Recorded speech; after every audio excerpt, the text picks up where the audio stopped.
2v2, my favorite thing about Clash Royale. Before it, you kinda just played alone, and even though that was okay for a bit, a game mode with more than 2 people was an instant hit. But, quick match.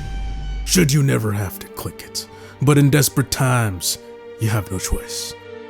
Today we're going to be going over some types of 2v2 players that you've probably came across, or eventually will. So, let's get right into it. Let's do this. The toxic players. They're all over the place. They can be in ladder, 2v2, challenges. Everyone's opinion about a toxic player in this game can be different. Emote spamming, that can be toxic. Annoying decks, toxic. Having random numbers in your name that only you know the meaning of and nobody else, toxic.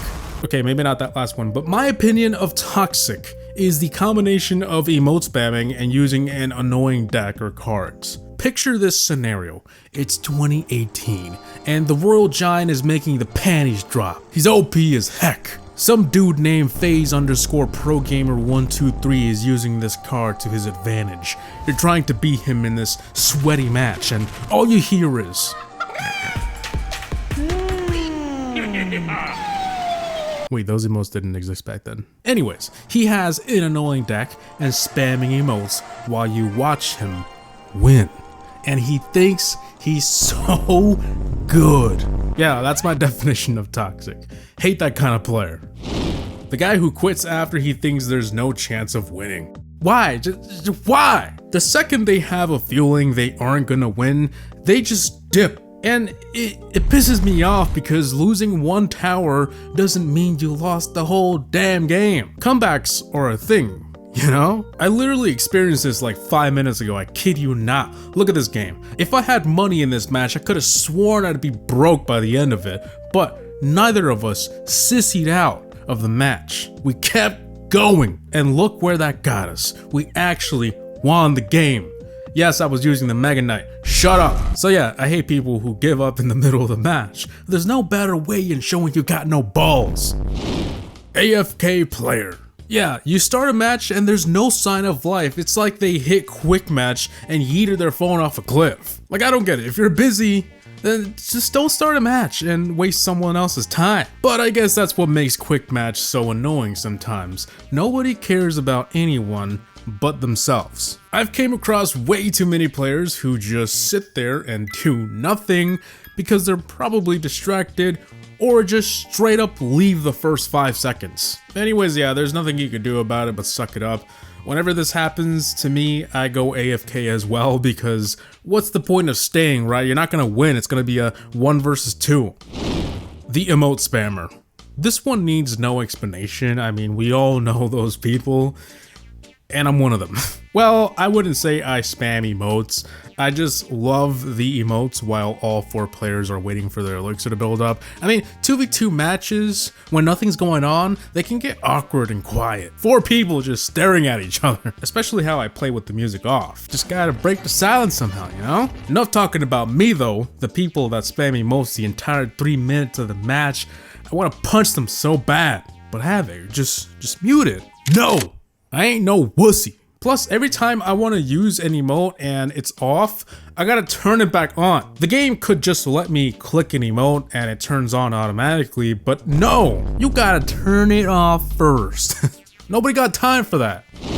The guy who says, good game, even if it was a toxic match. There will be players who simply don't give a crap if you're spamming emotes using a toxic deck and they lose. And I know that for a fact, because I've had 2v2 partners who don't drop a single emote the entire game and then finally at the end say, good game. There ain't no more obvious way of showing you're a Giga Chad. Blocking toxicity like your Terminator getting shot.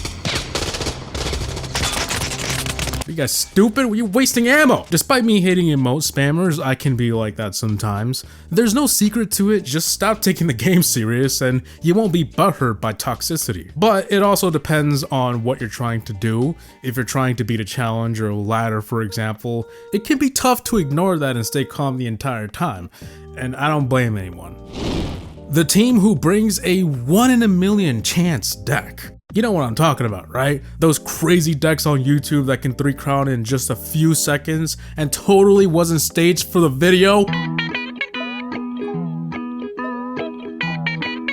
You know, I'm not saying those decks don't work, but it really comes down to the counters the opposing team has, and even without a hard counter, if you're fast enough, you don't gotta be Albert Einstein to counter goblins and skeletons, you know? But every once in a while, I'm playing a match and come across a team trying to pull this off, and it's hilarious because it's never worked. At least against me. Your 50 goblins are no match for a log or a simple zap. But hey, keep it coming because it's usually a free 3 crown. Once they screw it up 2 times, they just give up. The guy with bad Wi-Fi. Okay, I'm not here to make fun of people with bad Wi-Fi. I understand the situations can be tough, and if you're living with your parents, it ain't your choice. But that doesn't mean it's not a problem sometimes. An opponent with really bad Wi-Fi can be an automatic loss depending on how bad it is. First off, some things that commonly happen when playing with someone with bad Wi-Fi, they drop a counter to something extremely late. They often disconnect, go AFK for a bit, or just straight up drop random cards because what they see is sometimes like a whole minute in the past. I'm not even kidding, that last one has happened to me. I was telling my wife that we had to counter that golem. Like, what are you doing? The golem. And she was just like, what golem? Are you high? Maybe I was, but there was no golem. I was like a minute in the past, and I don't even know how does that happen? Anyways, yeah, it can be that bad sometimes. Luckily, my Wi-Fi is usually okay the other 99% of the time, so that's good. Anyways, I'm getting off topic with my little story here. Every once in a while, I stumble across a player with obvious bad Wi-Fi, and at that point, it's game over. It depends on how bad it is, like I said. The dude who always clicks play again. Sure, why not? We won that match, we could probably win again, right? Heck yeah, 3 crowns, and I'm filling up my chest slots. It'd be stupid to say no. Okay, this guy has strong determination, I like that. Hard to come by good people. 2v2 quick match usually sucks, so I gotta take advantage of this. Okay, we've been at this for like an hour, but maybe a couple more. Stop. Just stop. I don't want to play anymore. What are you, psycho? Oh, you left. That was a good run. The good player. Such a rare thing to come across. A player that is actually good. Would make any man cry. 2v2 has taught me 2 things. I hate ladder, and no one in quick match is good. But sometimes I get proved wrong and actually find someone who knows how to play the game. Imagine not sucking. It is always a good feeling, but they rarely ever want to play again or add you, so that's unfortunate, but I guess I understand.